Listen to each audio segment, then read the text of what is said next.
Saya Siti Munirah binti Abdul Rahim. Nombor matrik saya C20A1436. Hari ini saya ingin bercakap mengenai pengurusan kaunseling di pusat pemindahan. Objektif kaunseling adalah supaya dapat tahu tugasan kaunseling dan dapat bantu tugas kaunselor bertauliah. Definisi kaunseling. Definisi kaunseling terbahagi kepada 3 definisi, iaitu 1. Hubungan menolong berdasarkan prinsip psikologi. 2. Bagi menghasilkan perubahan positif pada kepribadian klien. 4. Klien dapat menyesuaikan diri secara sukarela sepanjang hayat berdasarkan prinsip perkama. Pengertian kaunseling. Kaunseling terbahagi kepada 5 perkara. 1. Hubungan dua hala. 2. Kaunselor mendengar dan memahami. 3. Membantu individu atau klien memahami masalah sendiri. 4.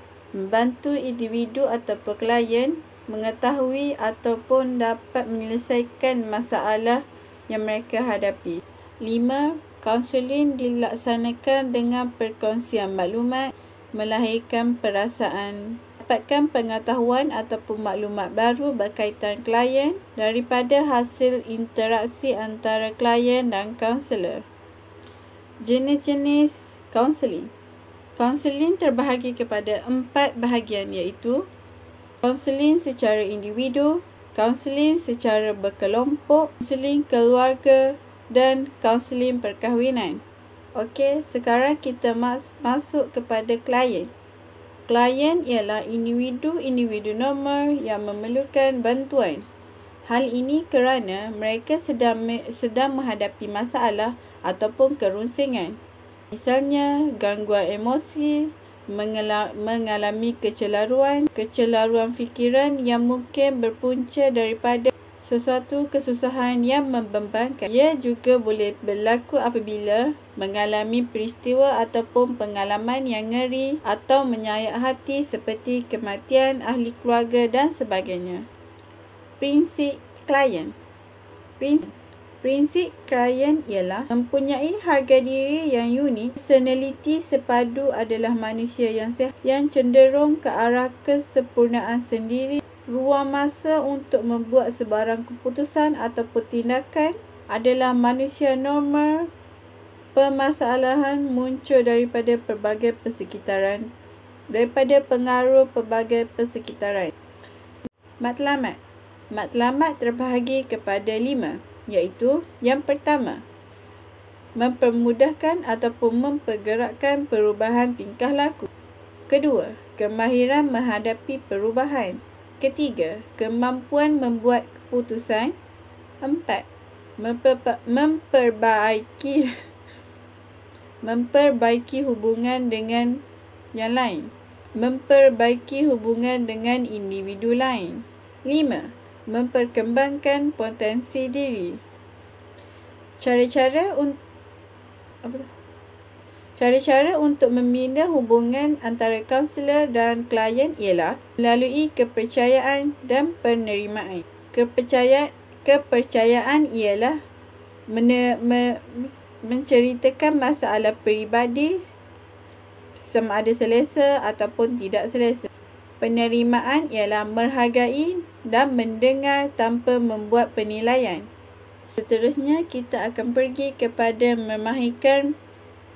memahirkan diri membina hubungan.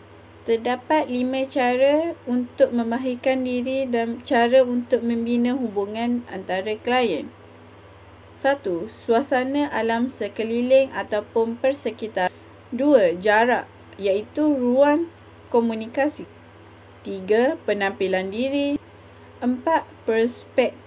Perspektif muka dan 5. Kontak mata. 1. Persekitaran.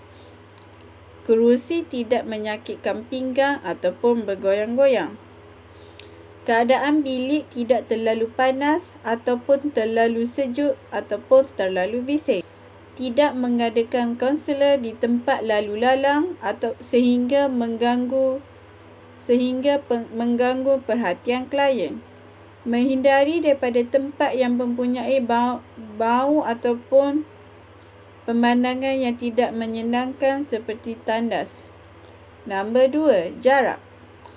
Jarak dan ruang antara klien haruslah dipastikan selesa agar klien tidak berasa terganggu dan dapat meluahkan cerita mereka dengan baik. Kebiasaan jarak yang digunakan ialah 1 hingga 1.5 meter, iaitu jarak yang dapat menimbulkan rasa selesa. 3. Penampilan diri. Pandangan pertama amatlah penting kerana ia dapat menentukan keberkesanan hubungan. Cara pemakaian mengikut norma-norma tempatan, tidak terlalu keterlaluan sehingga klien memerlukan masa untuk menerima kaunselor. Kerana pemakaian yang tidak kemas ataupun berlebihan akan dapat mengganggu perhatian ataupun fokus klien. 4. Perspektif muka amatlah penting kerana jika kita kelihatan kusam ataupun tidak ceria, hal ini akan mengganggu fokus klien. Kita haruslah sentiasa senyum dan menunjukkan muka gembira kepada klien agar mereka dapat mencerita masalah mereka dengan selesa. 5. Kontak mata. Hal ini boleh membolehkan pembimbing memberi tumpuan menunjukkan minat serta hormat kepada klien tersebut. Ia juga bukan bererti pembimbing harus memandang terus ke arah mata klien, kerana hal itu boleh menimbulkan ketidakselesaan kepada klien. Itu sahaja